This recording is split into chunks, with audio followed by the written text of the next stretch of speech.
नारायणं नमस्कृत्य नरं चैव नरोत्तमं देवीं सरस्वतीं व्यासं ततो जयेमुदीरये।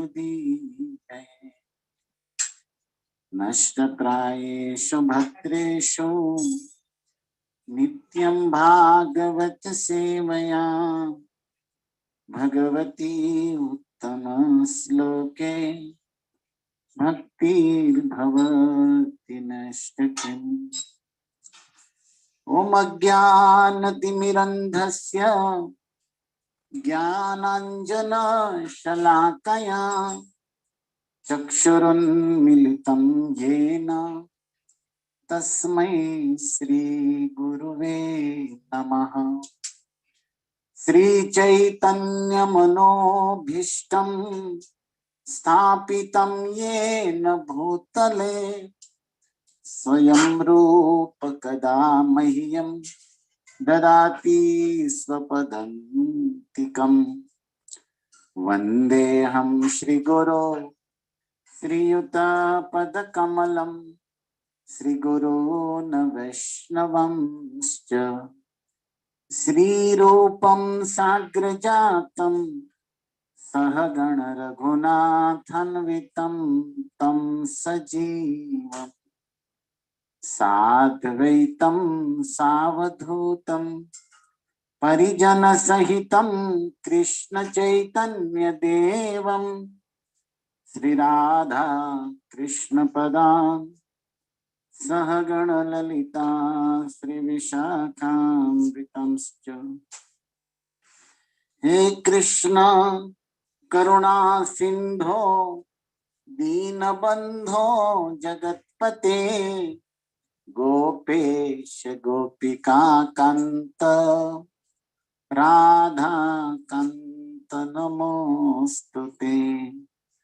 तप्त कांचन गौरांगी श्री राधे वृंदावनेश्वरीं वृषभानुसुते देवी प्रणमामि हरिप्रिये। वाञ्छाकल्पतरुभ्यश्च कृपा सिन्धुभ्यैव च पतितानां पावनेभ्यो वैष्णवेभ्यो नमो नमः। जय श्री कृष्ण चैतन्य प्रभु नित्यानंद श्री अद्वैत गदाधर श्रीवासादि गौर भक्त वृंद। हरे कृष्णा कृष्णा कृष्णा हरे हरे हरे राम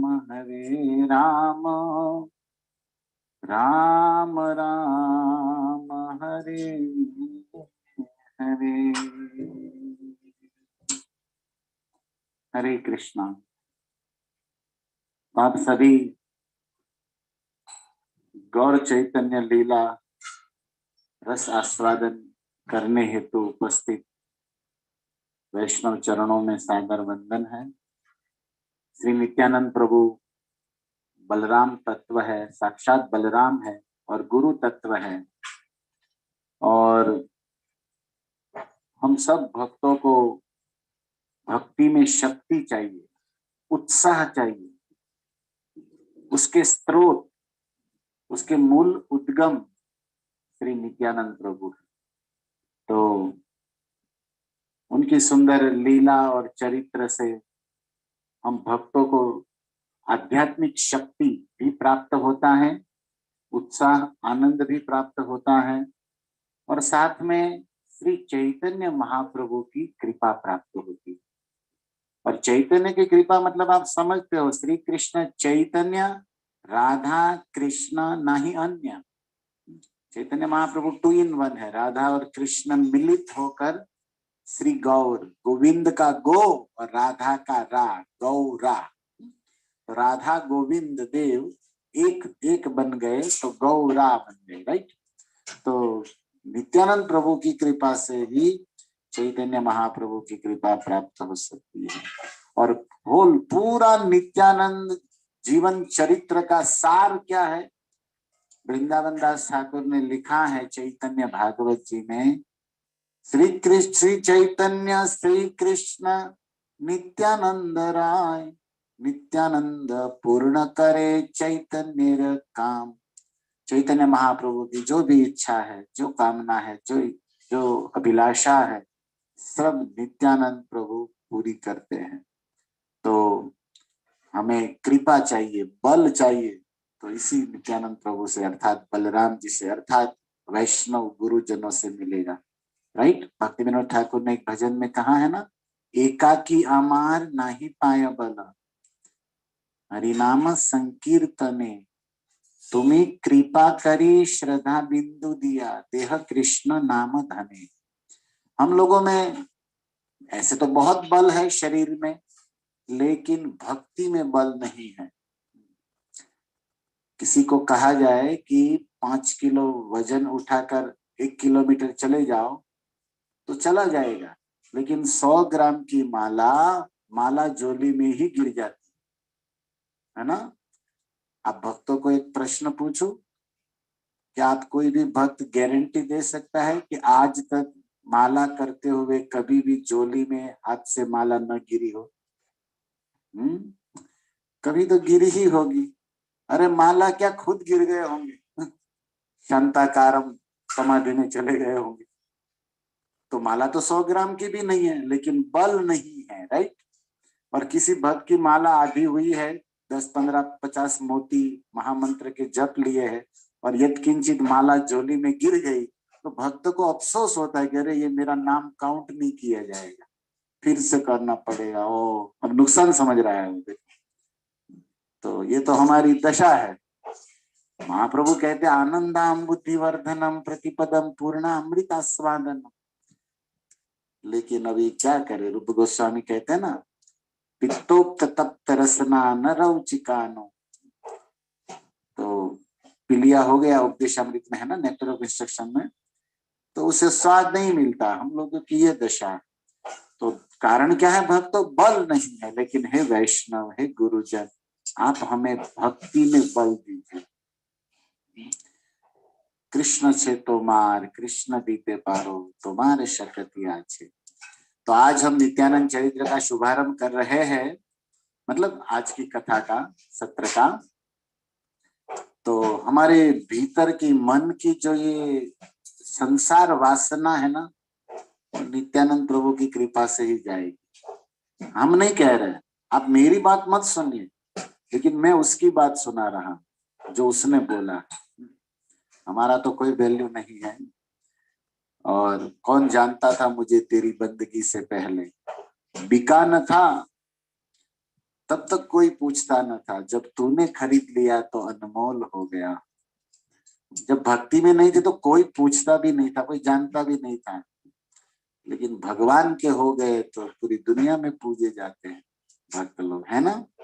तो ये कृपा है उनकी, गुरु वैष्णव की, राइट। तो नरोत्तम दास ठाकुर कहते हैं, आर कबे निताई चांदे करुणा होइबे, संसार वासना मोर कबे तुच्छ हईबे। विषय छाड़िया कबे शुद्ध हईबे मन, कबे हम हेरिब श्री वृंदावन। भजन है ना, गौरांग बोलीते हबे भोला का शरीरा। कब मेरे जीवन में वो सौभाग्य का सूर्य उदय होगा कि गौरांग बोलते ही मेरे नैनों से अश्रु धारा प्रवाहित होगी। जिसका हृदय निर्मल शुद्ध होता है ना, उनकी आंखों से प्रेमाश्रु प्रवाहित होते हैं। और ये जिस भक्त के आंखों में सच्चे प्रेम अश्रु प्रकट होते हैं ना, वो अश्रु गंगा जी से भी पवित्र माने जाते हैं, क्योंकि ये प्रेम गंगा के प्रभाव का है। राइट। तो आर कबे निताई चांदेर करुणा है बे, कब नित्यानंद प्रभु हम पर करुणा की वर्षा करेंगे कि ये हमारे भीतर जो संसारिक भोग भोगने की वासना है ना, कामना जो आत्मा का दुर्गति कराता है, वो नष्ट होगी। और हृदय में कामना नष्ट हुई है, उसका क्या प्रमाण है?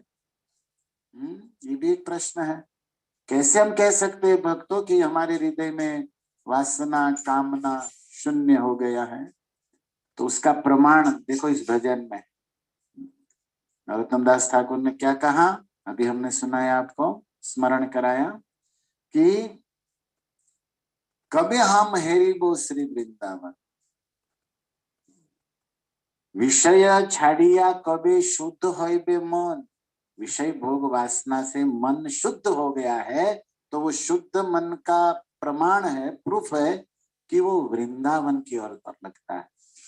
कबे हम हेरीबो, हेरीबो मतलब देखूंगा, हम मतलब मेरे हृदय की स्ट्रॉन्ग डिजायर, कब मेरे हृदय में तीव्र इच्छा होगी कि मैं श्री धाम वृंदावन में रहूं, देखूं, उसी लीलाओं में मस्त रहूं। ये शुद्ध मन का लक्षण है।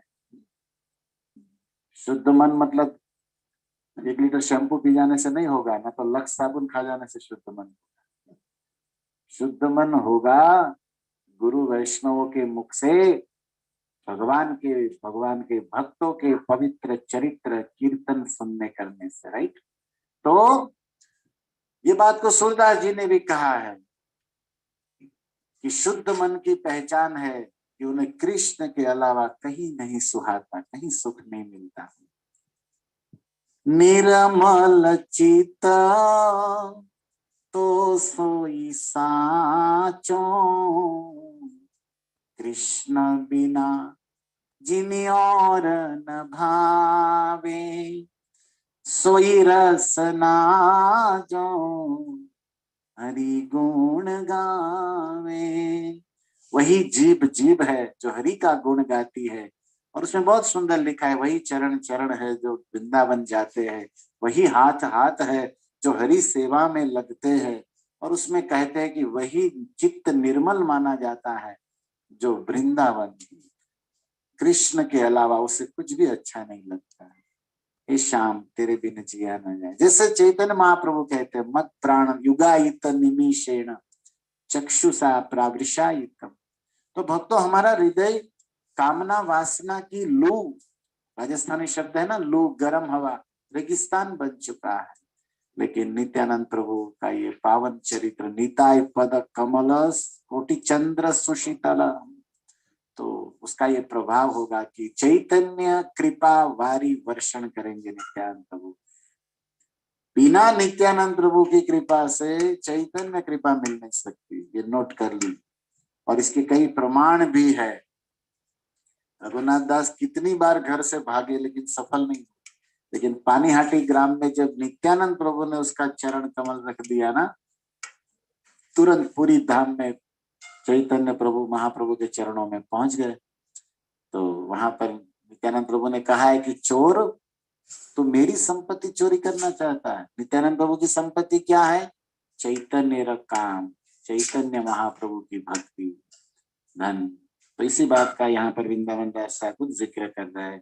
तो नित्यानंद महिमा सिंधु अनंत अपार, नित्यानंद प्रभु की महिमा तो अनंत अपार सिंधु समान है, एक कण स्पर्शी मात्र कृपा ये तहार। मैं तो उस सिंधु का एक बिंदु आस्वादन करने जा रहा हूं, उन्हीं की कृपा से। आंख तभी कुछ देख सकती है जब बाहर प्रकाश हो, सूर्य हो। सूर्य ना हो बाहर तो आंख होते हुए भी आप अपना हाथ नहीं देख पाते, अंधे हो जाते। राइट। तो ये उन्हीं की कृपा से उनको हम समझ सकते हैं, बोल सकते हैं, देख सकते हैं। तो हेनमते द्वादश वत्सर था कि घरे, इस तरह 12 वर्ष तक नित्यानंद प्रभु अपने राढ़ देश हड़ाई पंडित पद्मावती माता के संग में रहे। लेकिन जब वो सन्यासी आए और उन्होंने निताई के रूप सौंदर्य को देखकर उसे मांग लिया और इन्होंने दे दिया। क्यों? क्योंकि नित्यानंद प्रभु की तीव्र इच्छा थी कि मैं विश्व में तीर्थ भ्रमण करूं, तीर्थ यात्रा करूं। नित्यानंद चली लेना तीर्थ करी बारे। नित्यानंद प्रभु चले, प्रेम से चले तीर्थ यात्रा में। तो भक्तों, तीर्थ मतलब क्या? कोई आपको पूछे कि तीर्थ किसे कहते हैं? तीर्थ यात्रा बड़ा पुराना प्यारा शब्द है। तो तारयति इति तीर्थ, ध्यान दीजिए, जो हमारे पाप ताप को नष्ट करके हमारा परित्राण करे, हमारा शुद्धता उद्धार करे, ऐसे स्थान को और ऐसे व्यक्ति को तीर्थ कहते हैं। तीर्थ मतलब हमारे पाप ताप से हमको त्राण करे, ऊपर उठाए। तो तारे, हमें कर्म बंधन से भव बंधन से शुद्ध करके तार दे, ऐसे स्थान को और ऐसे व्यक्ति को भी तीर्थ कहते हैं। इसलिए तो तीर्थम कुर्वन्ति तीर्थानि स्वान्तस्थे न गदाभृता। विदुर जी जब तीर्थ यात्रा करके वापस आए, महाभारत युद्ध की समाप्ति के बाद पांडव लोग राजा बन गए थे, और विदुर जी के स्वागत में धर्मराज युधिष्ठिर ने भागवत के प्रथम स्कंद के 13वें अध्याय में इस बात को कहा है कि आप तो तीर्थों को भी तीर्थ करने वाले, आप स्वयं तीर्थ मूर्ति है। तो जो हमें तार दे, हमें पाप ताप से नष्ट कर दे, हमें उद्धार कर दे, शुद्धता दे। और आप अभी कहाँ बैठे हो? आप कह सकते हो हम हमारे घर में बैठे हैं, हम अमेरिका में भारत में बैठे हैं, लेकिन नहीं, हम भी अभी सब आप कथा सुन रहे हो ना, तो हम भी तीर्थ में बैठे हैं। इस तीर्थ का नाम है कथा तीर्थ। शायद आपकी डिक्शनरी के लिए नया शब्द होगा कथा तीर्थ। जैसे होता है ना राम तीर्थ या गंगा तीर्थ, जो भी स्थान, ये कथा तीर्थ है और ये सबसे बड़ा तीर्थ है। हम अपने से कुछ नहीं बोल रहे, इसके पीछे श्लोक है।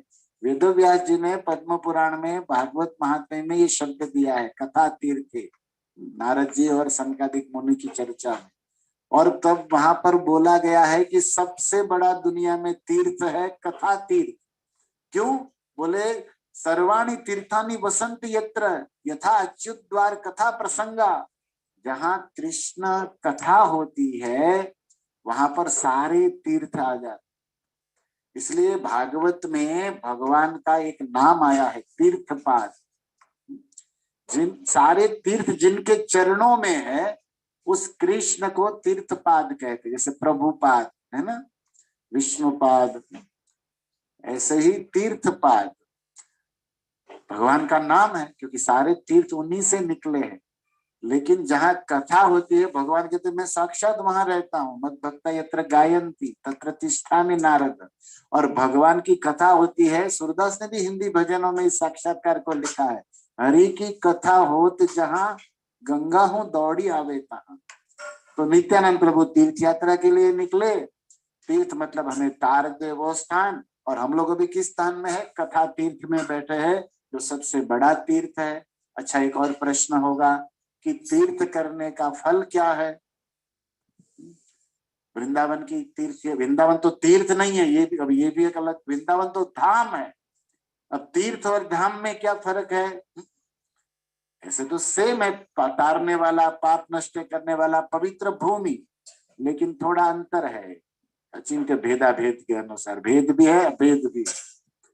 तो क्या है? धाम मतलब भगवान का घर, और तीर्थ मतलब जहां पर किसी साधु ने तप किया हो, भगवान ने दर्शन दिया हो, किसी देवी देवताओं की जहां उपस्थिति हो, उस पवित्र स्थान, राइट।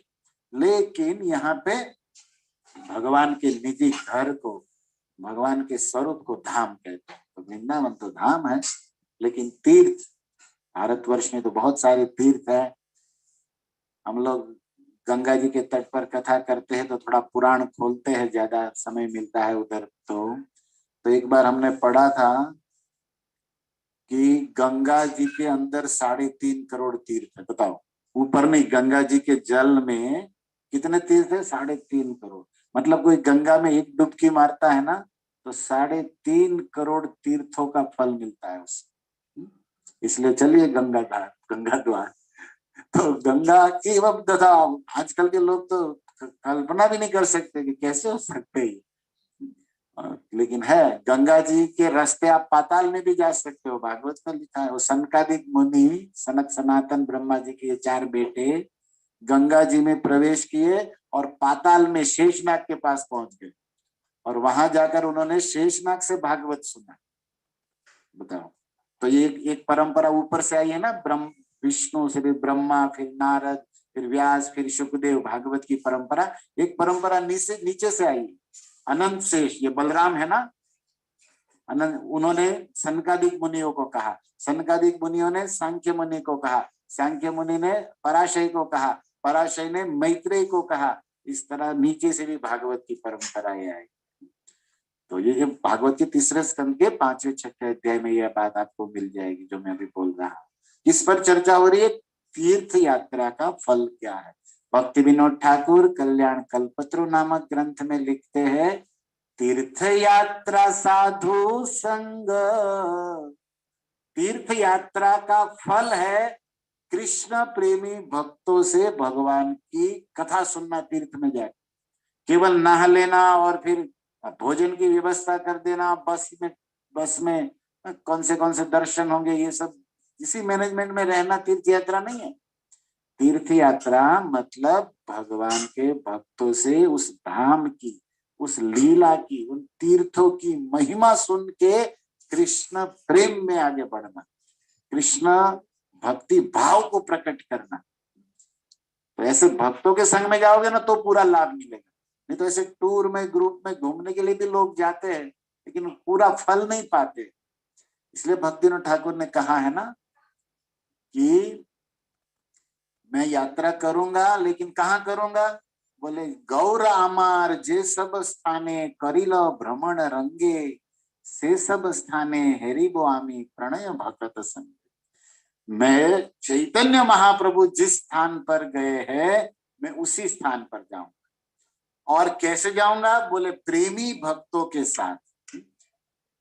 से सब स्थाने हेरिबो आमी प्रणय, प्रेमी भक्तों के साथ जाऊंगा। हम कभी कथाओं में कहते हैं कि अकेले घूमना है तीर्थ में तो भी वो टूर है, क्या कहें। लेकिन प्रेमी वैष्णव गुरु साथ में हो ना तो संसार में घूमना भी तीर्थ यात्रा है। वैष्णव का संग जो हमें नित्य कृष्ण लीला स्मरण कराता रहे। तो इसके कोटेशन में मैं आपको भागवत का एक श्लोक दूंगा। आपने वो श्लोक शायद सुना होगा पहले। सुखदेव जी ने कहा है ना, यस्यात्म बुद्धि कुणपेति धातु के स्वजन कलत्रादि भौम इज्जति, तीर्थ बुद्धि सलिले न करहिचित जनेषु अभिज्ञेषु स एव गोखर। वो व्यक्ति गधा है और वो व्यक्ति बैल है, ऑक्स बलद है। कौन? बोले जो केवल पानी समझ के तीर्थों में डुबकी मारने जाता है, लेकिन प्रेमी जनेषु भिज्ञेषु, जो अभिज्ञ बुद्धिमान वैष्णव है उनके संग में कथा नहीं सुनता, तो वो व्यक्ति गधा है। तीर्थों में जाने के बाद भी गधा बोलते। तो तीर्थ यात्रा का फल साधु संग। हम ये बातें क्यों चर्चा कर रहे हैं? क्योंकि हम नित्यानंद प्रभु के साथ चलना चाहते हैं। नित्यानंद प्रभु साधु संग में, वो जो सन्यासी आए थे, जो लक्ष्मी तीर्थ उसका नाम था, कुछ वैष्णवों का कहना है, जो माधवेंद्रपुरु के गुरु है, उनके साथ में चल दिए माता पिता से आज्ञा लेकर। क्योंकि जीवन का लक्ष्य घर में सड़ना नहीं है। मेरे शब्द थोड़े कठिन भी हो सकते हैं लेकिन सत्य है। ये जो हाउस है ना, घर, मनुष्य की सारी शक्ति और समय को खा जाने वाला काला सर्प है। आप कहोगे प्रभु जी वेरी स्ट्रॉन्ग वर्ड, क्योंकि हमारी सारी संपत्ति, हमारा सारा समय, सारी एनर्जी इसी 4 दीवारों में हम दो हमारे उसी को संभालने में व्यस्त हो रहा। इसीलिए पहले के लोग इसको छोड़ छाड़ के जाते रहते थे तीर्थों में, आत्म कल्याण के लिए, साधु संगति के लिए। अब प्रभुपाद की कृपा है कि हमें तो घर में ही मिल रहा है साधु संग। फिर घर ही मंदिर हो गया और घर वाले सब वैष्णव हो गए तो नो, कोई चिंता नहीं है। हम वैष्णव के लिए, लेकिन कर्मी लोग के लिए बातें लागू हो जाती। जाते थे तीर्थ यात्रा में। नित्यानंद प्रभु ने इस अवसर का लाभ उठाया। देखो भक्ति रसायन सिंधु में भाव के 8 लक्षण बताए गए। ये जो है ना, श्रद्धा, साधु संग, भजन, क्रिया, वो स्टेप आपने सुना होगा। निष्ठा, तत्व, रुचि, फिर उसमें फिर भाव, उसके बाद 9वां प्रेम। श्रद्धा से लेकर प्रेम की यात्रा का श्लोक है ना, आदो श्रद्धा ततो साधु संग ततो भजन क्रिया अनर्थ निवृत्ति ततो निष्ठा ततो रुचि ततो, इस तरह आसक्ति, और फिर भाव। और फिर सबके मीनिंग, श्रद्धा मतलब क्या, साधु संग मतलब क्या, इसका पूरा भक्ति रसायन में डेफिनेशन दिया है। लेकिन उसमें भाव शब्द का व्याख्या करते हुए रूप गोस्वामी ने कहा, भाव जिस भक्त में प्रकट हो गया है, या भाव स्तर में जिसकी भक्ति पहुंच गई है, कैसे पता चले? तो बोले उसके 8 सिम्टम्स है। उनमें से एक सिम्टम्स है, 8 की तो चर्चा नहीं, इनकी एक की भी नहीं करनी, लेकिन मैं केवल याद करा रहा हूँ आप भक्तों को, स्मरण करा रहा हूँ। प्रीति तद वसति स्थले, जो भाव स्तर का भक्त है वो भगवान जहाँ रहते हैं, भगवान का धाम जहाँ होता है, वहां वो रहता है, वहां उसे जाने की इच्छा होती है। प्रीति, उसे उस स्थान में प्रेम होता है। अरे जिससे हम प्रेम करते, अपना मानते, उनके उनके स्थान में रहने का, उनको देखने का सहज मन होता है। और आपको ये भी बता दूं, चैतन्य महाप्रभु ने कहा ना, 5 महासाधन में मथुरा वास, भगवान के धामों में वास करना। तो ये है तीर्थ यात्रा का सार फल।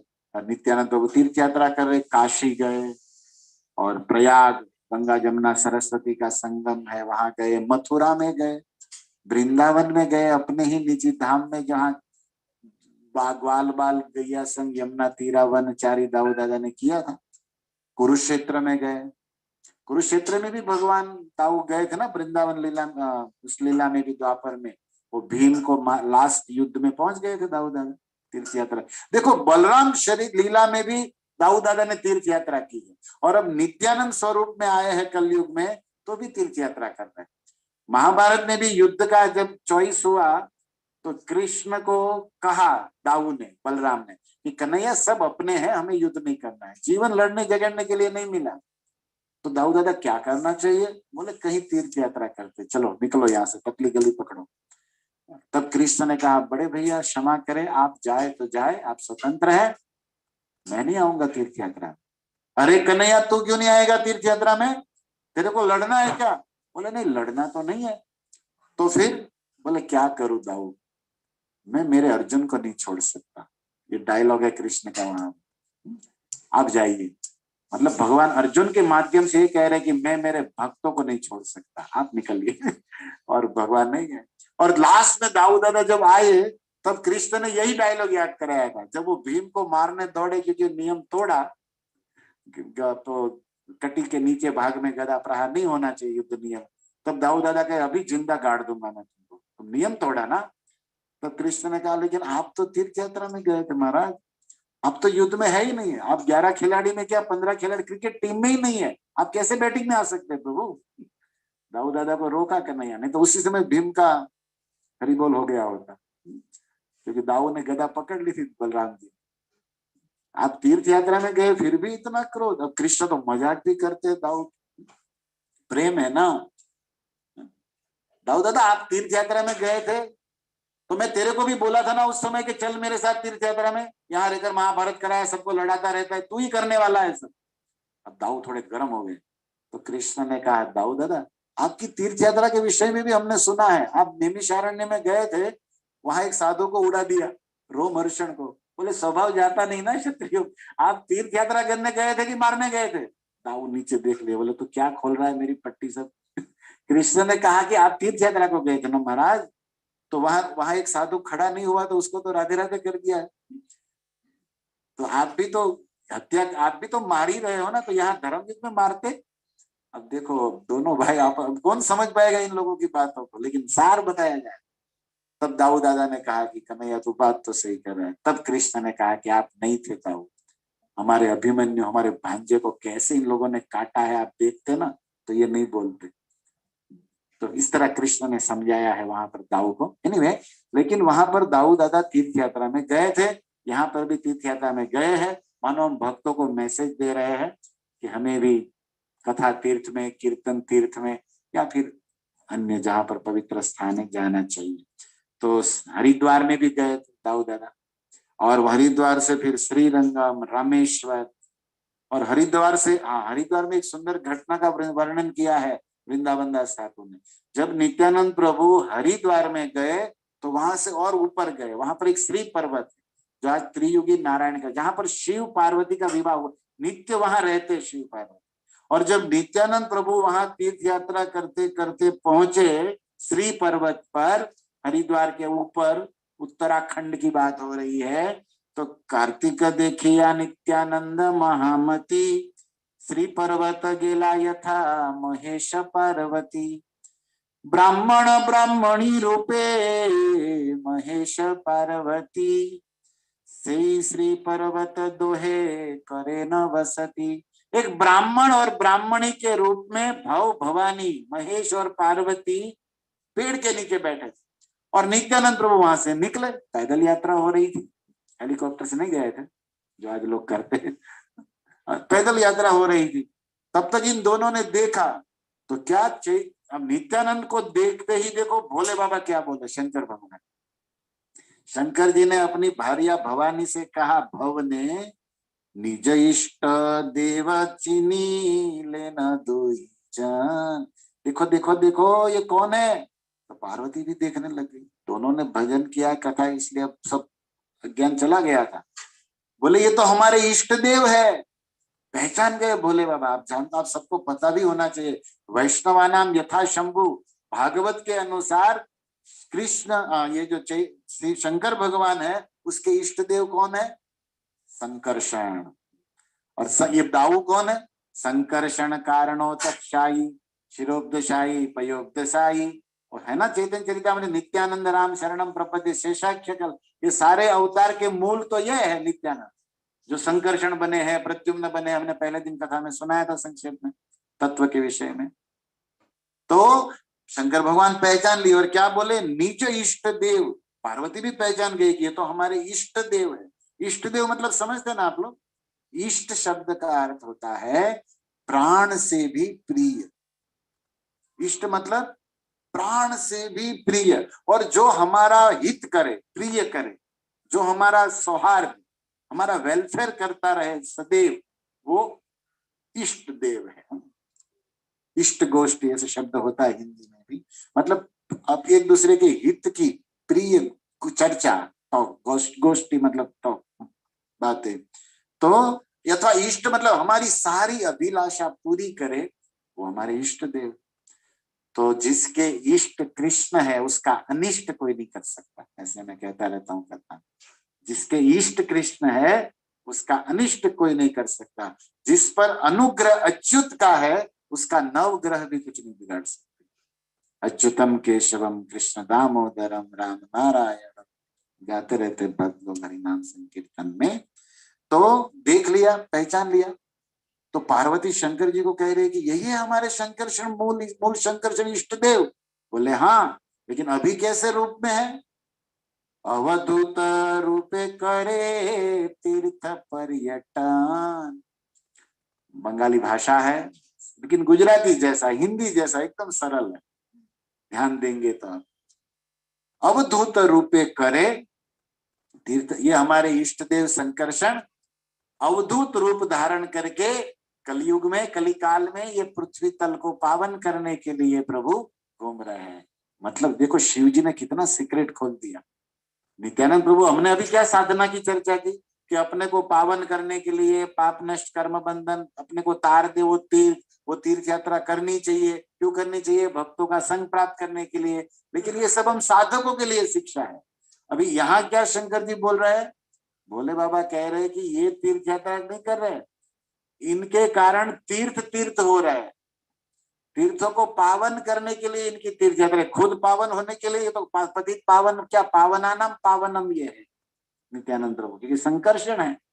जिनकी एक फूंक से पूरा ब्रह्मांड जल जाए अगर क्रोध कर दे, अनंत शेष के रूप में, लेकिन वो हजारों मुखों से वो हरिगुण गाते रहते हैं। वे भगवान मूल संकर्षण आज नित्यानंद स्वरूप में अवधूत देखो अवधूत शब्द फिर आ गया। अवधूत भी दो तरह के होते हैं, ध्यान दीजिए। एक तांत्रिक अवधूत होते हैं जो काल भैरव तंत्र, जो आगम जिसको कहते हैं आगम। आपने शब्द सुना है निगम आगम, निगम कल्पतरो गलितम फलम, या फिर हमने भीष्म स्तुति में भी कहा था स्वनिगम अपहाय मत प्रतिज्ञा।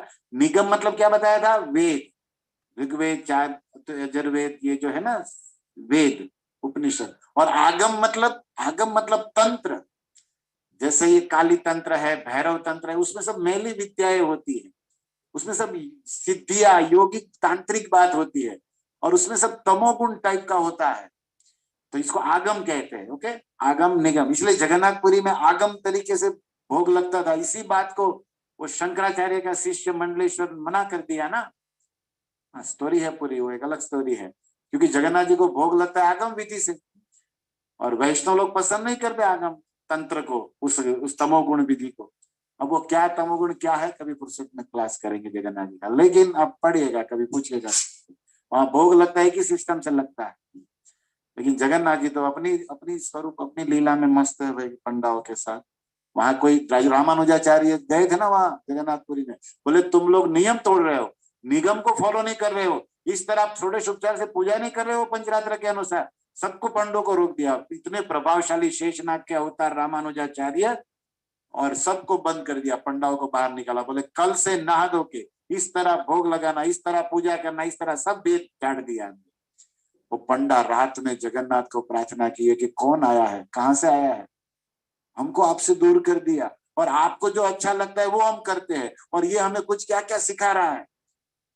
तब जगन्नाथ जी ने अपने बड़े भाई दाऊ दादा से कहा कि इनका कुछ करना पड़ेगा, आप बुरा मत मानना। और गरुड़ जी को कृष्ण जगन्नाथ ने आदेश दिया कि रात में ये सोया है ना, सुबह उसके गांव भेज दो बिना टिकट रिजर्वेशन। और जिस खटिया पे रामानुजाचार्य सोए थे पुरी में, सुबह जागते ही आंख खोली तो कांचीपुरम आंध्र में पहुंच गए, अपने गांव महाभूतपुरी में, जहां उसका जन्म। कौन पहुंचा दिया, गरुड़ जी, बोले चाहिए ही नहीं तुम, मेरे पंडे मेरे अपने हैं, मेरी खुशी से जो सेवा करते हैं वही सिखाए। तो ये है जगन्नाथ जी की दया सिंधु बंधु, सकल जगताम सिंधु सुतया, जगन्नाथ स्वामी नयन पथगामी भव तुम्हें। हम लोग अष्टकम में इस बात को गाया गया है शंकराचार्य के द्वारा, या फिर चैतन्य महाप्रभु के द्वारा, जो भी भाव पकड़िए। तो अवधूत मतलब एक भक्ति योगी अवधूत होता है, और एक तांत्रिक अवधूत होता है। तो ये भक्ति योगी है। कृष्ण प्रेम भक्ति में श्रीधर स्वामी ने भागवत में जो अवधूत शब्द आया है विदुर जी के लिए, मैंने कहा था 2-3 दिन पहले, उसमें टीका में लिखा है कि अवधूत असंस्कृत देह, जो देह का संस्कार न किया हो, उपनयन संस्कार न किया हो, नहाया न हो, तिलक आदि न किया हो, बाल बड़े हुए हो, सब मिट्टी लगा हो, गंदा, वो असंस्कृत देह अवधूतम। लेकिन बाह्य अर्थ, भीतर का अर्थ क्या लिखते हैं हमारे आचार्य, कृष्ण प्रेम में स्वस्वरूप में आत्म स्वरूप में इतने स्थित होते हैं कि देह ज्ञान शून्य स्थिति, उसको पता ही नहीं है कि मैं शरीर हूँ, स्त्री हूँ, पुरुष हूँ, नाना है धोना है, तो सब शरीर को है, आत्मा को कहाँ कुछ है, वो आत्म स्वरूप में होते हैं। ये है अवधूत। तो अवधूत हमारे इष्ट देव मूल संकर्षण क्या कर रहे, अवधूत रूप में अभी देखो हमें पावन करने के लिए आए हैं। परम संतोष देह अतिथि देखिया, दोनों ब्राह्मण ब्राह्मणी खड़े हो गए। ब्राह्मण ब्राह्मणी कौन थे, वृंदावन दास ठाकुर, चैतन्य भागवत आदि लीला नवम अध्याय में लिखते हैं, जो हम आपको सुना रहे हैं नित्यानंद प्रभु की तीर्थ यात्रा। तो उसके अंतर्गत दोनों ने भोजन बनाया, भोले बाबा ने सामग्री इकट्ठा किया और पार्वती ने भोजन बनाया। क्या लिखते हैं नरोत्तम, ये हमारे वृंदावन दास ठाकुर, पाक करी बेन देवी हर्षित हैया, और बड़े हर्ष आनंद से पार्वती ने पाक बनाया, पाकशाला मतलब भोजन बनाया, किसके लिए, अतिथि स्वरूप में आए हुए अनंत शेष मूल संकर्षण नित्यानंद के लिए पार्वती ने पाक आनंद से। मैं माताओं से निवेदन करूंगा कि प्रत्येक स्त्री का एक गुण जरूर होना चाहिए कि वो पाक कला में कभी आलस न करे, क्योंकि भोजन बनाकर वो पति को, बच्चों को, गुरु को, भगवान को जीत सकती है, सुधार सकती है, उसका कल्याण कर सकती है। जो स्त्री भोजन बनाने में आलसी है उस घर का, उस पति का पता नहीं क्या है, सत्यानाश हो सकता है, पता नहीं क्यों उसका मेरे पास वर्ड्स, उसका होल कोई हो, क्यों कृपा नहीं दे। किसी साधु को खिलाकर वो स्त्री अपने पति की आयु, ये सब इतिहास बोलते हैं। जिसने वैष्णव की सेवा करके भोजन, उसका पति तो होता भी नहीं, कहाँ भी नौकरी में धंधे में, लेकिन उसको बेनिफिट वहां मिलता है। उसके बच्चे पता नहीं कहाँ पढ़ते हैं स्कूल में, लेकिन इसकी की हुई साधु वैष्णव सेवा, भगवान को लगाया हुआ भक्ति भाव का भोग उन पूरे परिवार का मंगल करा देता है। इसलिए माताओं को देखो हर्षित है, और भोजन बनाने में कभी गुस्सा नहीं करना चाहिए, अरे अभी आ गए बनाना पड़ेगा, ये नहीं, आनंद से, ये सेवा है, अन्नपूर्णा है ना, ये तो पार्वती तो साक्षात अन्नपूर्णा का अवतार। और आप सबको ये भी पता होना चाहिए, याद कराऊं मैं आप लोगों को, चैतन्य मंगल की कथा लोचनदास ठाकुर ने लिखी है। पूरे विश्व में जगन्नाथ का प्रसाद आज मिल रहा है कुत्ते बिल्ली तक को, और जगन्नाथ का प्रसाद झूठा नहीं होता। ब्रह्मा जिस, कुत्ता जिस मटकी में खाता है, ब्रह्मा भी वही खाते हैं, हमारे संप्रदाय के मूलाचार्य, हंस वाहन। लेकिन किसके कारण? इसी पार्वती के कारण। जगन्नाथ का विमला देवी के रूप में, आज भी जगन्नाथ को जो पुरी में भोग लगता है ना, जैसे जगन्नाथ का भोग लगने के बाद पहला भोग विमला देवी को जाता है। विमला देवी कौन है? पार्वती का स्वरूप है। और इसी का तप करके हमारे भक्ति विनोद ठाकुर के घर में विमल प्रसाद, अर्थात इसी विमला देवी की कृपा से प्रसाद पाए थे ना भगवती देवी और केदारनाथ दत्त, जिसका नाम बाद में भक्ति विनोद ठाकुर पड़ा। और जो विमल प्रसाद थे, जगन्नाथपुरी प्रसाद और विमला देवी के कृपा पात्र, आगे चलकर श्रील भक्ति सिद्धांत सरस्वती ठाकुर बने, जो हमारे प्रभुपाद जी के गुरु हैं। तो ये सब बातें स्मरण करनी है इन आचार्यों की, और ध्यान भी रखना है कि अपराध न हो देवी देवताओं के प्रति। ये परम वैष्णवी है पार्वती जी, और कृष्ण प्रेमी भक्ता है महामंत्र, वो भी शिव जी की। अब क्या कहना उनके विषय में, वो महामाया स्वरूप धारण करती है, लेकिन किसको? जो कृष्ण को भूले हैं उनको दंड देती है। तो वो तो सेवा का कार्य कर रही है। जो कृष्ण शरण में आ जाता है ना, तहा नहीं माया अधिकार, उसको माया नहीं परेशान करती। सावधान है, सब बातों को ठीक से समझिए आप लोग। तो परम संतोष दोहे अतिथि देखिया। अतिथि मतलब जिसके आगमन की पहले से जानकारी न हो। जैसे हम कहे कि परसों आ रहे तो हमने बता दिया, तिथि बता दिया, वार, लेकिन अचानक आ जाए, सडनली पहुंच जाए, जिसका वार समय कुछ भी ज्ञात न हो, कौन सी तिथि को आएगा, उसको कहते हैं अतिथि। और हमारे भारतवर्ष का संस्कार है ना, अतिथि देवो भव, अतिथि को भगवान समझ के पूजा करो। लेकिन यहाँ क्या है, भगवान ही अतिथि बन के आए। अतिथि देवो, पार्वती का तो सौभाग्य देखिए इस पर्वत पर कि साक्षात मूल संकर्षण नित्यानंद बलराम भगवान ही अतिथि देवो, यहाँ सार्थक हो गया सूत्र। तो परम आदरे भिक्षा दिले न प्रभु रे, बड़े प्रेम से भिक्षा मतलब भोजन कराया शिव पार्वती ने नित्यानंद प्रभु को। हंसी नित्यानंद दोहे करे नमस्कारे, और फिर नमस्कार किया। इस तरह नित्यानंद प्रभु वहां से आगे बढ़े।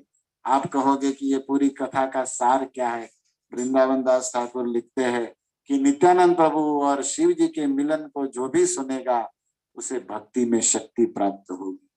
शिव जी का भी कृपा मिलेगा और बलराम का भी कृपा मिलेगा और पार्वती देवी का भी कृपा मिलेगा इस लीला को जो सुनेगा। आगे चलते हुए फिर गए व्यास गुफा में। आप लोग बद्री नारायण उत्तराखंड यात्रा किए होंगे, तो कत दिने नर नारायण आश्रमे अचिलेन नित्यानंद परम निर्जने। कत दिने, सम डेज, कुछ दिन तक नर नारायण, जो बद्री नारायण में नर नारायण भगवान तप करते हैं। एक पर्वत है नर पर्वत, दूसरा है नारायण पर्वत। नर नारायण पर्वत के रूप में वहां पर तप में स्थित है, और विग्रह के रूप में भी है जो शंकराचार्य ने स्थापित किया था। नर नारायण का स्टोरी है बड़ा बद्री नारायण का।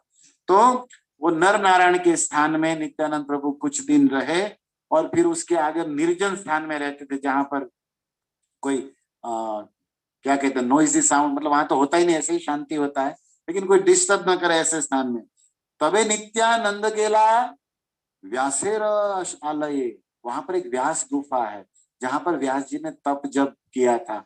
तो नित्यानंद प्रभु वहां पर गए। व्यासेर आलय, व्यास मिलिलेन बलराम महाशय, वहां पर साक्षात भगवान वेद व्यास जो अप्रकट रूप में तप जप करते हैं वो प्रकट हो गए, और इस तरह नित्यानंद प्रभु और व्यास जी का सुंदर मिलन बद्री धाम में हुआ। देखो पहले केदारनाथ शंकर भगवान से मिले, अब व्यास भगवान से नित्यानंद प्रभु मिल रहे हैं। तो इस तरह नित्यानंद प्रभु मिलते मिलते आगे बढ़ रहे हैं। अब इसके अंतर्गत भी बहुत कथा है, लेकिन हम आगे बढ़ेंगे।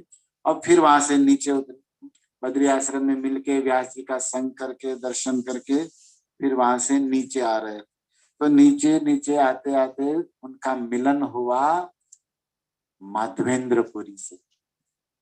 माधवेंद्रपुरी रे देखिले नित्यानंद, तत्क्षण प्रेम मूर्छा हईल निस्पंद। माधवेंद्रपुरी को देख के नित्यानंद प्रभु प्रेम मूर्छा में भाव में बह गए, और उधर माधवेंद्रपुरी भी बह गए, और दोनों के आंखों में अश्रु प्रवाह हो रहा, और दोनों एक दूसरे के लिए धूल में लौट रहे, बोलने जा रहे लेकिन गदगद गिरा, गला चौकअप हो गया है। जो जो हम लोग पढ़ते हैं ना शिक्षाष्टकम में, उस श्लोक का दोनों मूर्ति हो गए कि बोल ही नहीं पा रहे, गदगद रुद्ध या गिरा। प्रेम का लक्षण प्रकट हो गया दोनों में। नयने देखी बहु माधवेंद्र चरण, ये प्रेम देखिया धन्य हईल जीवन। नित्यानंद प्रभु फिर थोड़ा अपने को भाव से बाहर निकाले।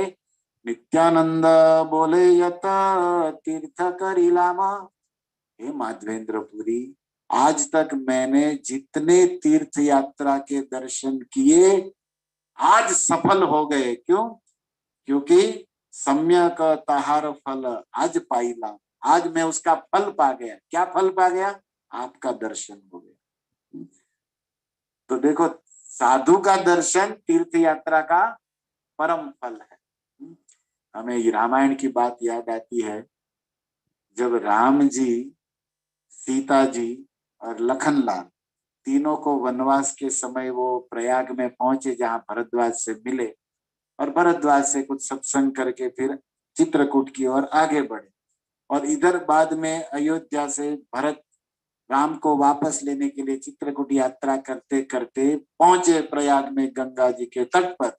वशिष्ठ गौतम आदि ऋषियों ने भरद्वाज से मिलन हुआ, स्नान हुआ गंगा जी का, रात में सभा लगी, और भरत जी जब पधारे तो भरद्वाज मुनि खड़े हो गए भरी सभा में, और क्या कहते हैं? उन्होंने कहा बहुत सुंदर बात, जो यहाँ नित्यानंद प्रभु माधवेंद्रपुरी को देखकर कह रहे हैं कि मेरी सारी साधना तीर्थ जप सब सफल हो गया, कि माधवेंद्रपुरी मैंने आपका दर्शन कर लिया। उसी बात को वहां भरद्वाज मुनि रामायण में भरत को कहते हैं, सब साधन कर फल ये राम लखन सिय दर्शन पावा। मैंने जितना जप किया, तप किया, योग किया, सत्संग किया, सब मैंने किया, और उसका फल मुझे कुछ दिन पहले मिला। क्या मिला? राम, लक्ष्मण और सीता तीनों यहाँ आए थे, और मैंने तीनों का दर्शन किया।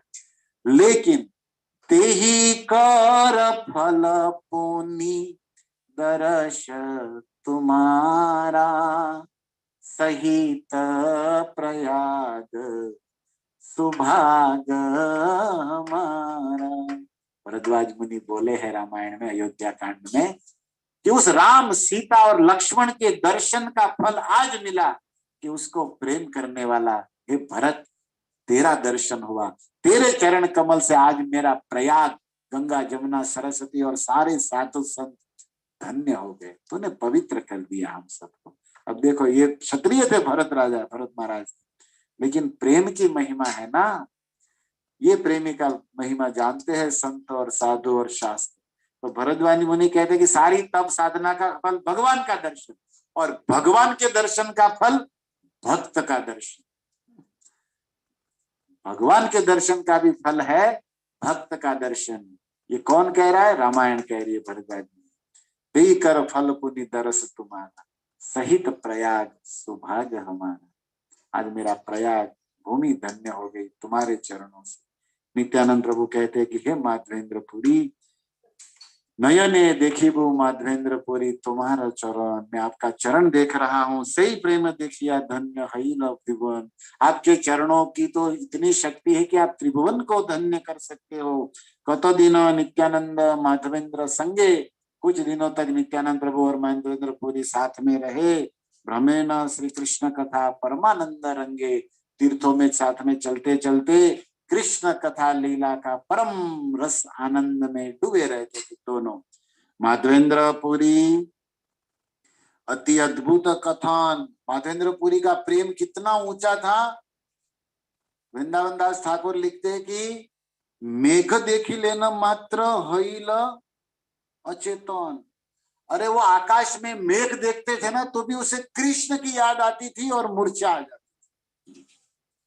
माधवेंद्र पुरी के विषय में चैतन्य चरितामृत में बहुत सुंदर बातें लिखी है, आप लोग पढ़िएगा, क्योंकि ये हमारे भक्ति वृक्ष है ना, जो हमारा इस्कॉन, ये हमारे भक्ति विनोद ठाकुर का, या जो भी ये भक्ति का जो चैतन्य महाप्रभु का ये वृक्ष, उसका मूल बीज सीड माधवेंद्र पुरी है।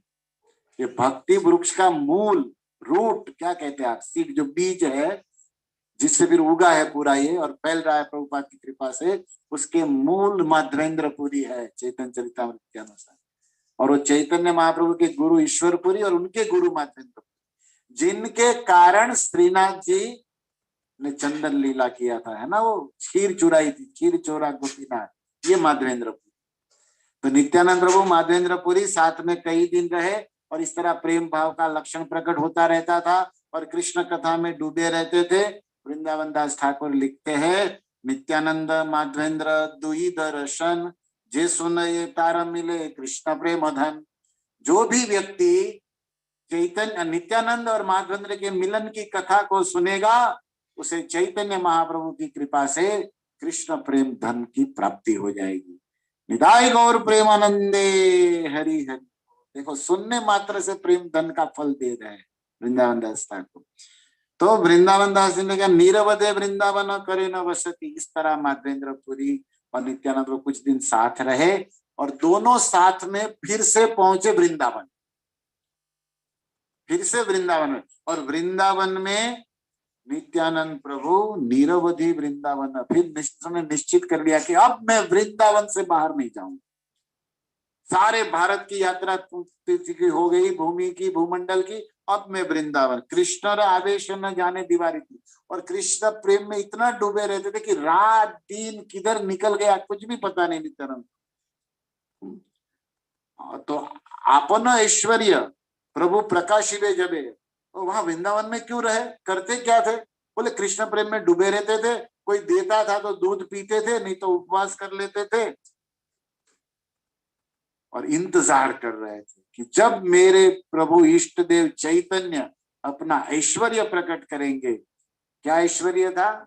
गोलोकेरो वैभव लीला करीला प्रकाश, हरे कृष्ण नाम गौर करीला प्रचार, जो है ना, कि जब चैतन्य महाप्रभु कृष्ण कीर्तन प्रारंभ करेंगे तब मैं उनके पास जाऊंगा, और मैं अभी नहीं करूंगा। क्यों? क्योंकि मुझे आज्ञा नहीं है। आमी गिया करीमु अपन सेवा तबे, जब चैतन्य महाप्रभु संकीर्तन आंदोलन प्रारंभ करेंगे तब मैं वहां जाकर मैं उसकी सेवा करूंगा। यद्यपि आमी शक्तिमान, मैं शक्तिमान हूं, जीवों को भक्ति दे सकता हूं, लेकिन अभी नहीं दूंगा क्योंकि मेरे प्रभु की आज्ञा नहीं है। और मैं ही नहीं, शिव ब्रह्मा भी उनकी आज्ञा में चलते हैं। सब चैतन्य रदास, ये बात चैतन्य चरितामृत में भी आई है ये शब्द। तो इस तरह नित्यानंद प्रभु सोच रहे वृंदावन में रह रहे थे। आदिदेव जय जय नित्यानंद राय, चैतन्य महिमा स्फुरे हर कृपाय, नित्यानंद स्वरूपे तीर्थ पर्यटन, यही सुने तार मिले प्रेम धन। जो नित्यानंद प्रभु की तीर्थ यात्रा सुनेगा उसे भी तीर्थ यात्रा करने का फल मिल जाएगा, और वो है कृष्ण प्रेम। और क्या कह रहे हैं? आदि देव जय जय नित्यानंद राय, चैतन्य महिमा स्फुरे, चैतन्य महाप्रभु राधा कृष्ण के गुणगान वही व्यक्ति कर पाएगा जिस पर नित्यानंद प्रभु की कृपा होगी। और ऐसे नित्यानंद प्रभु क्या कर रहे हैं वृंदावन में कि हो नहीं पूजे तन चरित्र उदार, कौन समझ सकता है नित्यानंद प्रभु के चरित्र को? कृष्ण रस विना नहीं ना करे आहार, कुछ भी नहीं खाते थे कितने दिनों तक, केवल कृष्ण प्रेम रस में मस्त रहते थे। कृष्ण प्रेम रस विना ना करे आहार, केहो बुझे नित्यानंद चरित्र उदार। कौन समझ सकता है नित्यानंद प्रभु के इस चरित्र को? कदाचित कोनो दिन कछु दूध पान करे, कभी कभी कोई सामने से आकर पेड़ के नीचे पागल की तरह पड़े हुए नित्यानंद को दूध दे जाता था तो पी लेते थे। सेहो यदि अयाचित केहो करे दान, मांगते नहीं थे, अयाचित, किसी से याचना नहीं करते नित्यानंद प्रभु। देखो भक्तों, हम कभी चैतन्य चरितामृत पढ़ते हैं ना हमारे गौड़ीय आचार्यों का, तो हमको कुछ बातें एकदम दिल को छूती है और हमें होता है कि कब ऐसा जीवन होगा। जैसे माधवेंद्रपुरी के विषय में भी चैतन्य चरितामृत में लिखा है, उन्होंने व्रत लिया था और यार कभी किसी से मांगूंगा नहीं।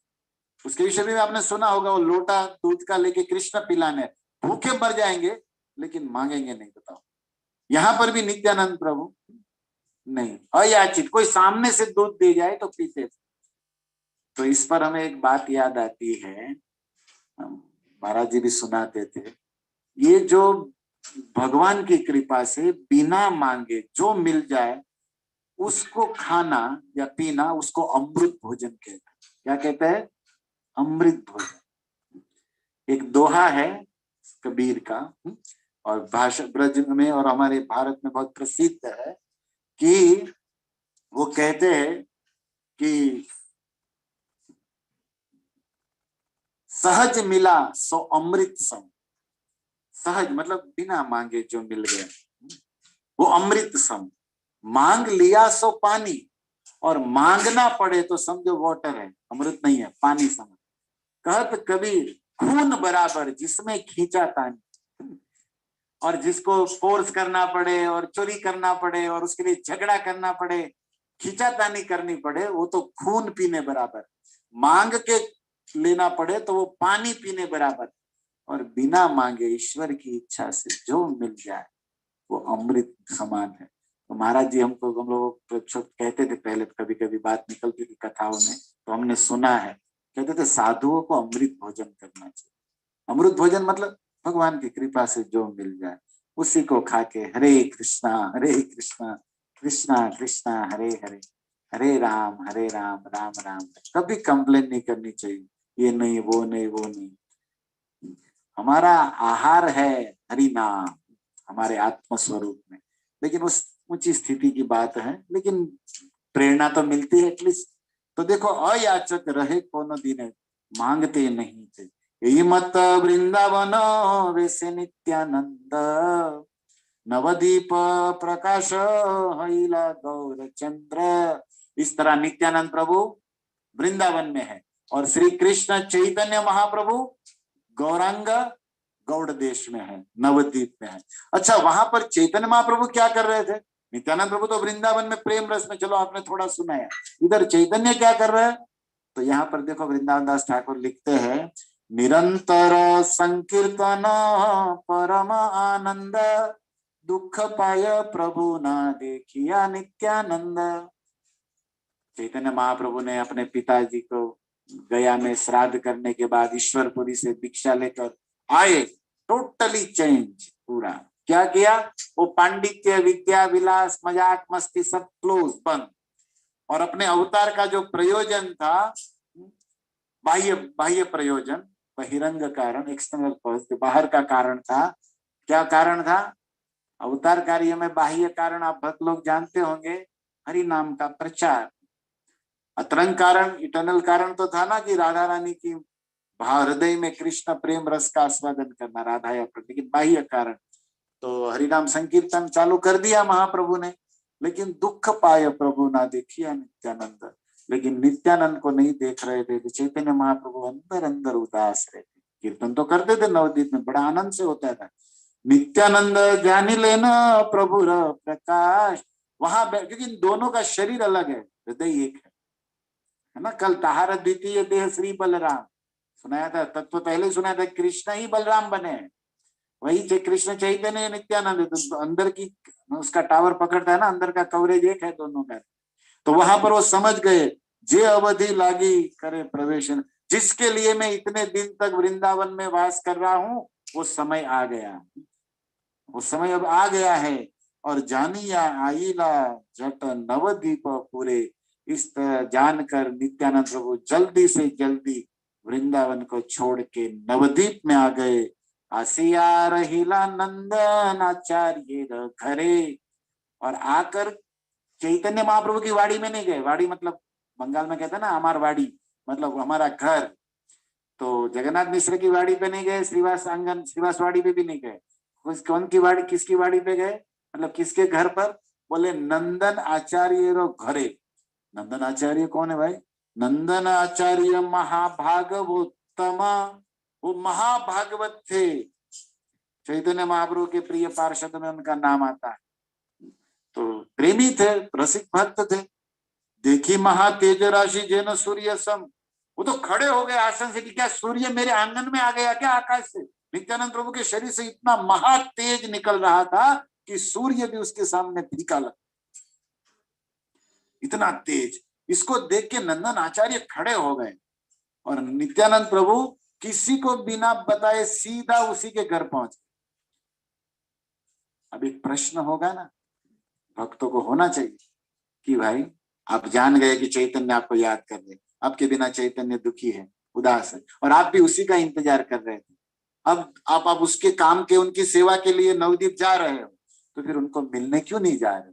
उनके घर डायरेक्ट क्यों नहीं जा रहे? आप नंदन आचार्य के घर क्यों जा रहे? ये प्रश्न सहज भक्तों को होता है, होना चाहिए, राइट? तो देखो 32 वर्ष, अभी नित्यानंद प्रभु 32 ईयर्स के, चैतन्य महाप्रभु 20 ईयर्स। चैतन्य महाप्रभु का विवाह हो चुका है, और यहाँ पे इनका तो ये तो सन्यासी अवधूत अवधूत वेश में है।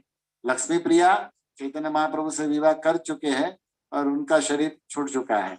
विष्णु प्रिया सेकंड पत्नी। अब ये यहाँ पर जो चैतन्य महाप्रभु सन्यास लीला का कोई मूड नहीं है, अभी तो गौरांग लीला, गौरहरी लीला कर रहे हैं। कीर्तन भी करते थे तो पंडित के रूप में करते थे ना महाप्रभु, बड़े काले घुंघराले लंबे बाल, चिकने और घुंघरालू, और कमल जैसी बड़ी बड़ी आंखें, और बड़ी घुटनों तक लंबी माला, और यहाँ पर भी गोल्ड बाजूबंद पहनते थे, हार पहनते थे चैतन्य महाप्रभु, पैरों में नूपुर पहनते थे चैतन्य महाप्रभु, और होठ एकदम पान की लाली जैसे लाल होते थे, और कानों में कुंडल, और नाचते गाते रहते थे महाप्रभु चैतन्य। ढोले ढोले गोरा चांद हरि गुण गाए। भक्तिनाथ ठाकुर ने इस भाव को लिखा है, वो है ना अरुणोदय कीर्तन, उदिल अरुण पूरब भागे, द्विजमणि गोरा अमनि जागे, ताथई ताथई बाजल खोल, प्रेमे ढल ढल सोनार अंग, चरणे नूपुर बाजे। सोने जैसा pure golden incarnation Chaitanya Mahaprabhu, कनक पुतली जिन्हें नचाए, सोने की पुतली जैसे नाच रही हो, और पैरों में रुमझुम नुपुर किया। मतलब बड़े शौकीन चैतन्य महाप्रभु थे।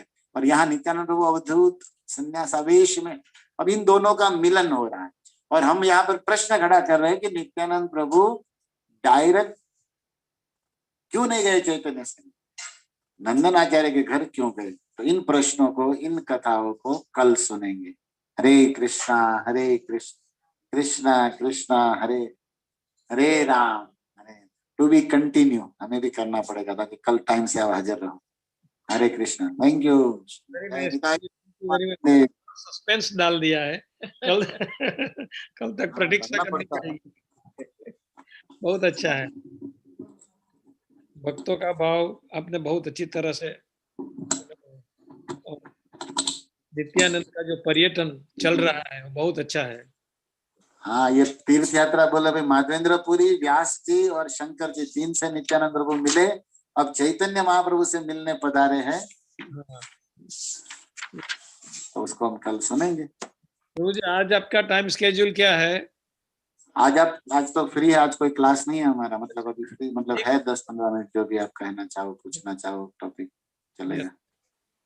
We request the devotee if they have any questions or any comments or अनुमोदन, तो आप प्रभु से पूछ सकते हो। तो देवहूति देवीदासी, आप अपने आप को अनम्यूट करके प्रभु को प्रश्न पूछ सकते हैं। देवदूती हरे कृष्ण प्रभु जी, दंडवत प्रणाम। थैंक यू प्रभु जी, बहुत अच्छे से आज तो तीर्थ यात्रा करवा दी, बहुत अच्छे। थैंक यू प्रभु जी। प्रभु जी, अब एक क्वेश्चन है जो कृष्णदास कविराज गोस्वामी ने जो चैतन्य चरितामृत लिखा, वृंदावन दास ठाकुर ने चैतन्य भागवत लिखा, और फिर लोचन दास ठाकुर ने चैतन्य मंगल लिखा। तो फिर एक तो पता है कि चैतन्य चरितामृत में जीवन की, चैतन्य महाप्रभु के जीवन की जन्म, वो संन्यास लेके फिर धाम में वापस गए, उनका सब पूरा वर्णन है। लेकिन चैतन्य मंगल और चैतन्य भागवत में क्या अंतर है, और वो तीनों का सीक्वेंस क्या है, पहला कब लिखा था? तो सब लोग सबके मुख से जब भी कथा सुनते तो तीनों का ही वर्णन आता है कि चैतन्य मंगल से ये बोला, चैतन्य भागवत से लिखा बोला। तो थोड़ा अगर वो क्लियर कर दो तो प्रभु जी तो अच्छा है। हाँ जरूर जरूर, जितना मैं जानता हूँ बताऊंगा। देखो, सबसे पहले चैतन्य भागवत की रचना, पहले तो ये समझ, वृंदावन दास ठाकुर ने चैतन्य भागवत का रचना किया, जिसमें चैतन्य महाप्रभु की लीलाओं का वर्णन किया, तत्व का नहीं। मतलब वो राधा कृष्ण है और सारे राधा कृष्ण मूल से फिर संकर्षण, ये सब वर्णन वृंदावन दास ठाकुर ने नहीं किया। जैसे नित्यानंद प्रभु जन्म लिए, यहाँ गए, इससे मिले, उन्होंने ऐसे स्तुति किया, ऐसे चमत्कार किए, वो सब लीला बताए। चैतन्य महाप्रभु और नित्यानंद प्रभु का लीला बताया। लीला के अंदर ऐश्वर्य तत्व तो आ ही जाता है, लेकिन उसको इतना हाईलाइट नहीं किया, लीला बताया है, समझिए भागवत।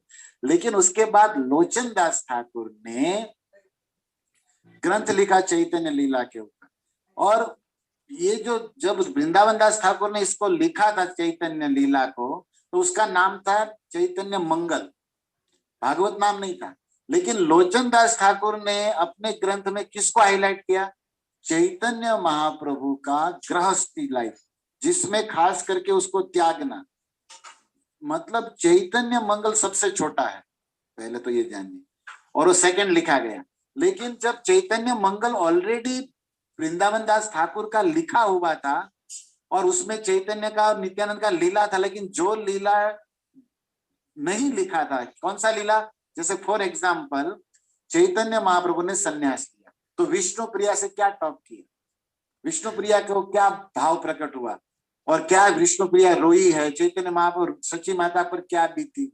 अब ये सब उधर शॉर्ट में है चैतन्य भागवत में या चरितामृत में, लेकिन वृंदावन ठाकुर ने उसके ऊपर अध्याय पर अध्याय लिख दिए, इतना इतना रोई है। तो विशेष करके वृंदावन दास ठाकुर, अरे सॉरी नाम आ रहा है, लोचन दास ठाकुर ने चैतन्य मंगल नामक ग्रंथ में अपनी रचना में चैतन्य महाप्रभु का संन्यास लीला, विष्णु प्रिया का बाद में क्या हुआ चैतन्य महाप्रभु के जाने के बाद, नवद्वीप के भक्तों पर क्या बीती, ये सब वर्णन किया। पुरी में चैतन्य महाप्रभु क्या किए और दक्षिण भारत यात्रा में क्या किए, ये सब लोचन दास ठाकुर ने हाईलाइट नहीं किया। उनका केवल इतना ही था कि नवद्वीप के भक्तों पर क्या बीती जब चैतन्य महाप्रभु गए, ये हाईलाइट किया। लेकिन अब हुआ क्या कि चैतन्य मंगल ऑलरेडी नाम था, और इसने भी चैतन्य मंगल लिखा। अब चैतन्य की लीला सबका मंगल करती है। कृष्ण है ना, कहते ना आप, श्रवण मंगलम भागवत में है। ऋषि मुनियों ने प्रश्न पूछा भागवत जी में, तो भी यही कहा कि आप हमें वो सुनाइए जिसमें सबका मंगल हो। तो भगवान और भक्तों की लीला सबका मंगल करती है, तो उस लीला का नाम मंगल दिया गया। किसके द्वारा? चैतन्य भागवत का पहला नाम था चैतन्य मंगल, वृंदावन दास ठाकुर का, और इन्होंने भी यही नाम रखा क्योंकि लीला ही है और मंगल करेगी। लेकिन तब इन आचार्यों ने समन्वय करके इनका नाम चैतन्य भागवत रख दिया, क्योंकि ये 3 खंडों में और बड़े वॉल्यूम थे। और चैतन्य मंगल लाइक एक डायरी, एक पार्ट जितना था जो लोचन दास ठाकुर ने लिखा। तो फिर लोचन दास ठाकुर के ग्रंथ का नाम चैतन्य मंगल रखा गया, और इनका जो मंगल था उसको चेंज करके चैतन्य भागवत रखा गया। ओके, अब दोनों में अंतर क्या था? इसमें केवल लीला है, तत्व ऐश्वर्य प्रकट हुआ है, लेकिन हाईलाइट नहीं। और इसमें केवल नवद्वीप के भक्तों पर क्या बीती, विरह में विष्णु प्रिया का बाद में क्या हुआ, और संन्यास लेते हुए उन्होंने क्या रात भर चर्चा की, उसको हाईलाइट किया, वो भी बाकी सबको शॉर्ट में। अब दोनों हो गया। उसके बाद कृष्णदास कविराज आए जिन्होंने चैतन्य चरितामृत लिखा। अब उसमें क्या रह गया था कि चैतन्य भागवत में लीला तो बहुत लिख दी थी, वृंदावन जैसे भी हम चर्चा कर रहे हैं, चैतन्य महाप्रभु की लीला अगले महीने चर्चा करेंगे, उसमें सब लीलाएं बहुत है, लेकिन तत्व नहीं लिखा गया बहुत रूप में। चैतन्य महाप्रभु किस भक्त से मिले, उनसे क्या जैसे रूप गोस्वामी से क्या तत्व संवाद किया, सनातन गोस्वामी से क्या संवाद किया फिलोसॉफिकल दार्शनिक बेसमेंट पर, उनका वर्णन चैतन्य भागवत में नहीं था, केवल लीलाओं का। तो फिर सारे वैष्णवों की प्रार्थना पर लास्ट में तीसरा लिखा गया कृष्णदास कविराज के द्वारा चैतन्य चरितामृत, जिसमें चैतन्य की लीला है, नो डाउट, पहले पहले बाल लीला, लेकिन शॉर्ट में है, केवल गिनती है, उसका डीप जाना पड़ेगा भागवत में विस्तार से सुनने के, चैतन्य भागवत में। लेकिन चैतन्य भागवत में ऑलरेडी लीला का विस्तार से वर्णन है, इसलिए कविराज जी ने केवल याद कराया कि इन्होंने महाप्रभु ने ब्राह्मण पर कृपा किया, महाप्रभु ने सर्प को पर बैठ गया, महाप्रभु ने बर्तन तोड़ दिए। अब कैसे बर्तन तोड़े थे, क्या हुआ था, डीप है चैतन्य भागवत में। सर्प कहाँ से निकला था, कौन था, वो लीला का डीप वर्णन है भागवत में। तो ऑलरेडी हो चुका था, इसलिए केवल वो गिनती कर रहे हैं, लेकिन उसको विस्तार नहीं कर रहे। लेकिन जो लीला चैतन्य भागवत में विस्तार नहीं किया था, उनका कुछ लीलाओं का विस्तार कविराज ने किया, लेकिन मोस्ट ऑफ द पार्ट उस ग्रंथ में फिलोसॉफी, दार्शनिक, भक्ति साधना, भक्ति सिखाने चैतन्य महाप्रभु आए ना, भक्त भाव प्रैक्टिकल, तो वो वर्णन चैतन्य चरितामृत में है। तो अभी हम इसको कैसे समझेंगे, पहला चैतन्य भागवत वृंदावन दास ठाकुर लीला, दूसरा चैतन्य मंगल, उससे छोटा ग्रंथ, लेकिन उसमें केवल नवद्वीप के भक्तों का चैतन्य जाने के बाद विरह लीला, और चैतन्य चरितामृत में फिलोसॉफिकल दार्शनिक, जो चैतन्य महाप्रभु वृंदावन गए, दक्षिण भारत यात्रा किए, इस भक्त से मिले, उससे क्या संवाद किया, उसको तत्व में ब्रीफली बताया गया। तो वो लास्ट में भी चैतन्य चरितामृत जो सबसे बड़ा है, चैतन्य भागवत से चैतन्य चरितामृत बड़ा हो जाता है, मतलब प्यार की दृष्टि से, मतलब सेम ही है लेकिन फिर भी थोड़ा बड़ा है। तो इस तरह तीनों आचार्यों ने चैतन्य, इसके अलावा भी मुरारी गुप्त ने चैतन्य लीला पर एक कड़चा लिखा है, और फिर अद्वैत आचार्य के पुत्र ने भी एक अद्वैत प्रकाश करके लिखा है। लेकिन ये सब छोटे छोटे और ग्रंथ तो बहुत है। और फिर भजनों में भी नरोत्तम दास ठाकुर, भक्ति विनोद ठाकुर चैतन्य लीलाओं का वर्णन किया। जैसे भक्ति विनोद ठाकुर ने गौर चैतन्य लीला लिखा, लेकिन नवद्वीप महात्म्य नाम दिया कि भाई ये द्वीप में ये किया था नित्यानंद ने, ये द्वीप में चैतन्य ने ये किया था। तो उसमें चैतन्य, जो चैतन्य चरितामृत में नहीं है वो लीला, ना तो चैतन्य भागवत में, ना तो चैतन्य मंगल में है, लेकिन भक्ति विनोद ठाकुर ने वो लीला अपनी भक्ति के प्रताप पर साक्षात्कार किया, तो उन्होंने नवद्वीप महात्म्य ग्रंथ बनाया। तो ये भी है जिसका हम अगले महीने अध्ययन करेंगे, नवद्वीप महात्म्य का। लेकिन तो आप, मैं समझ रहा हूँ, समझ गए होंगे तीनों आचार्यों के ग्रंथ का कैसे क्रम है, कैसे नाम बदली हुआ और क्या उसमें लिखा है। हरे कृष्ण। हरे कृष्ण। नहीं प्रभु जी, एकदम अच्छे से समझाए प्रभु जी। एक कविराज गोस्वामी को भी नित्यानंद प्रभु ने स्वप्न में आकर उनको बोला था कि आप वृंदावन जाओ, फिर ऐसे ग्रंथ लिखो, और फिर हाँ, और फिर वृंदावन दास ठाकुर को भी उन्होंने बोला था कि नित्यानंद प्रभु ने ही बोला था कि लिखो। तो नित्यानंद प्रभु ने दोनों को इस एक ही ग्रंथ, एक ही टॉपिक, हाँ, क्योंकि पूर्ण नहीं है ना। देखो, वृंदावन दास ठाकुर व्यास अंश है, अवतार है, और नित्यानंद प्रभु मूल गुरु है, और उन्होंने उन्हीं की कृपा से ही चैतन्य लीला लिख पाए, ऐसा वृंदावन दास ठाकुर बोले। लेकिन कविराज का क्या था कि वो शुद्ध भक्त है, सेवा भाव में भजन करते थे, लेकिन सभी भक्तों ने उनको कहा कि आप चैतन्य चरितामृत लिखो, क्योंकि आपने अनुभव किया है, देखा है। और दूसरा बात क्या है कि रघुनाथ दास गोस्वामी, रघुनाथ भट्ट गोस्वामी, रूप गोस्वामी सब आपके फ्रेंड थे, तो आप उन सब ने आपको चैतन्य का स्टोरी बताया है। जैसे हमारे सतस्वरूप महाराज को सभी महाराजों ने बताया कि प्रभुपाद ने मेरे साथ ये किया था, प्रभुपाद ने ये किया था, तो ये सुन के उन्होंने फिर ग्रंथ बनाया प्रभुपाद लीलामृत। सेम कविराज जी को कहा भक्तों ने, ये सब गोस्वामी से आप मिले हो, उनको सब आपको बताए हैं, और कुछ आपका भी लीला, आप प्लीज लिखो। लेकिन वो इतने सरल और इतने विनम्र थे कि अपने को अयोग्य समझ रहे थे, बोले मैं क्या महाप्रभु की लीला लिखूंगा, लेकिन सब भक्त कह रहे थे कि आप लिखो।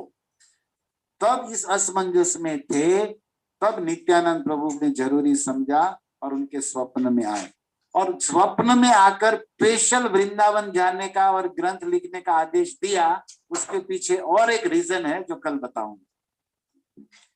एक तो एक ये भी है, उसके एक सीक्रेट रीजन है जो चैतन्य चरित्र खुद उसी ने बताया कविराज ने कि मुझे नित्यानंद प्रभु क्यों प्रसन्न हुए और वृंदावन दास को प्रसन्न हो गया, आज्ञा दे दिए थे। 30 पर भी क्या रह गया था जो मुझे कह रहे हैं, तो रह गया था कि तत्व बताना रह गया था। और वैष्णवों की डिमांड थी। वृंदावन दास ठाकुर का भागवत लिखने के बाद भी, चैतन्य भागवत लिखने के बाद भी सारे वृंदावन के वैष्णव चाहते थे कि चैतन्य चरितामृत और आगे बढ़, और हमें लीला सुनना है और सुनना है। तो अभी वो वृंदावन दास तो रहे नहीं थे, वो तो नित्य लीला में प्रवेश कर गए थे, अभी बचे थे कविराज। तो नित्यानंद प्रभु ने सोचा कि अब ये मौका, ये सेवा इनसे ले, लेकिन इन्हीं से क्यों लेंगे, वाई? तो उसके पीछे कविराज जी का एक विशेष नित्यानंद प्रभु के प्रति समर्पण था जो उन्होंने प्रकट किया था, जिससे नित्यानंद खुश हो गए थे, जो कल बताए। हरे कृष्ण। हरे कृष्ण प्रभु जी। हरे कृष्ण प्रभु जी।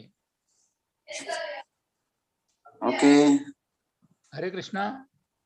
हरे कृष्णा।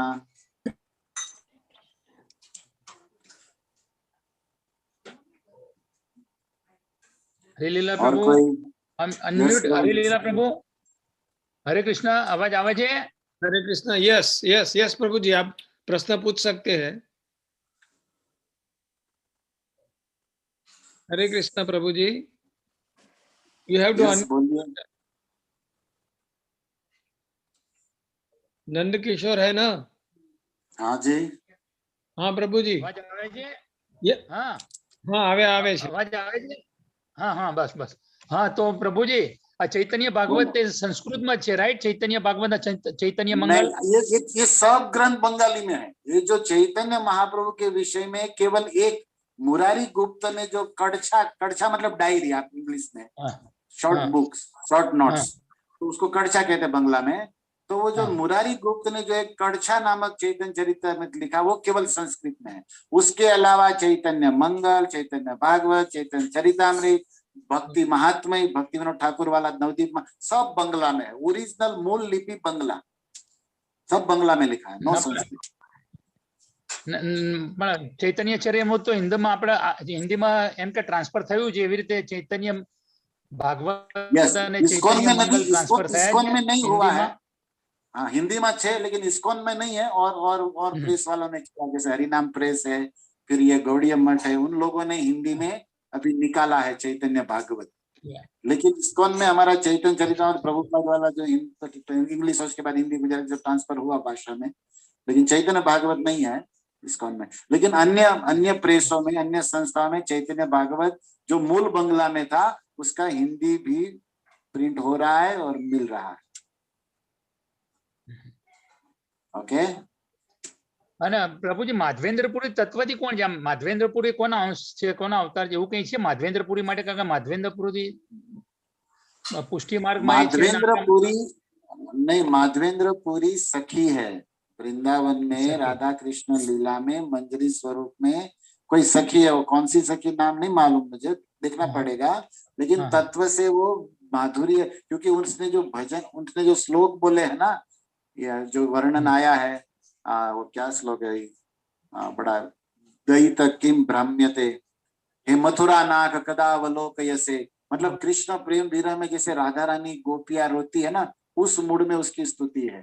तो उस अनुसार माधवेंद्रपुरी राधा कृष्ण लीला में मंजरी सखी है। अब सखी नाम कौन सा देखना पड़ेगा। Okay okay okay. और हरे कुछ? कृष्णा। हरे कृष्णा। यस प्रभु जी बोलो। એવી રીતે ચૈતન્ય ભાગવત માં આપણે ચૈતન્ય ચરિતામૃત માં રાય રામાનંદ સંવાદ ને ચૈતન્ય મહાપ્રભુ જોડે જે છે, તો એવી રીતે ચૈતન્ય ભાગવત માં છે ખરું? નથી, બહુ ઓછું છે। ચૈતન્ય ભાગવત માં છે ને, વિશેષ કરીને 60% તો નિત્યાનંદ પ્રભુની લીલાઓ છે। અચ્છા, રાઈટ રાઈટ રાઈટ। या અને ચૈતન્ય ચરિતામૃત માં 80% ચૈતન્ય મહાપ્રભુ લીલા છે। નિત્યાનંદ પ્રભુની એક બે લીલા, 3-4 લીલાનું જ વર્ણન છે। ખરી વાત છે, ખરી વાત છે, રાઈટ। થોડું અંતર છે। હરે કૃષ્ણ। ઓકે, हरे कृष्णा। भजो भजो भाई हरे चैतन्य निताय, ये भजन गाए और क्या है। हरे कृष्ण प्रभु। एक बात याद आ रही, मैं आप भक्तों को बताना चाहूंगा। हमारे आचार्यों ने, नरोत्तम दास ठाकुर ने शायद कहा, जे जन गौरांग भजे सही हमार प्राण। जो चैतन्य का, नित्यानंद का भजन करता है ना, वही हमारे प्राण जीवन। ऐसे मतलब गौड़ीय भक्तों के प्रति में इतना रिस्पेक्ट और इतना आदर होना चाहिए, इतना समर्पण होना चाहिए। अगर हमें कृपा पानी है तो चैतन्य महाप्रभु की। देखो आचार्य क्या लिखते, जे जन गौरांग भजे, जो चैतन्य महाप्रभु का भजन कर से हमारा प्राण, वो मेरा जीवन धन है। तो देखिए ऐसे वो सार है ये बात, जो मैं लास्ट में कहना चाहता हूँ भक्तों को। तो आप सब लोग गौरांग भज रहे हो तो हमारे प्राण हो, कृपा रहे बस। हरे कृष्णा। हरे कृष्णा। आपकी कृपा प्रभु, आपकी कृपा से हो रहा है। हरे तो कृष्ण कल प्रभु जी, हम धन्यवाद नित्यानंद प्रभु का मिलन सुनेंगे बढ़िया से। प्रभु वरना कि चैतन्य चरितामृत तो पीएचडी स्टडीज है, उसको समझना हमारे लिए तो it's impossible, but you are simplifying it so nicely. इतना रस इसमें मुझे आज समझ में आया पीएचडी क्यों कहते हैं, क्योंकि इट्स सो मच लाइक आपसे ही शायद हमें अंदर I would get it in. Thank you so much प्रभु जी। हम प्रयास करेंगे। बोधयंत परस्पर कथयंतश्च माम नित्यम तुष्यन्ति च रमन्ति च। हम भक्तों का यही काम करेंगे। Thank you all of you. आप सब समय निकालते हो सुबह सुबह। थैंक यू प्रभु जी। हरे कृष्णा, धन्यवाद प्रणाम। हरे कृष्ण। राधे राधे। कृष्ण प्रभु जी, धन्यवाद प्रणाम। राधे राधे राधे राधे हरे राधे। कृष्णा। राधे राधे। हरे कृष्णा। हरे कृष्ण। कृष्ण। प्रभु जी, very nice. पसंद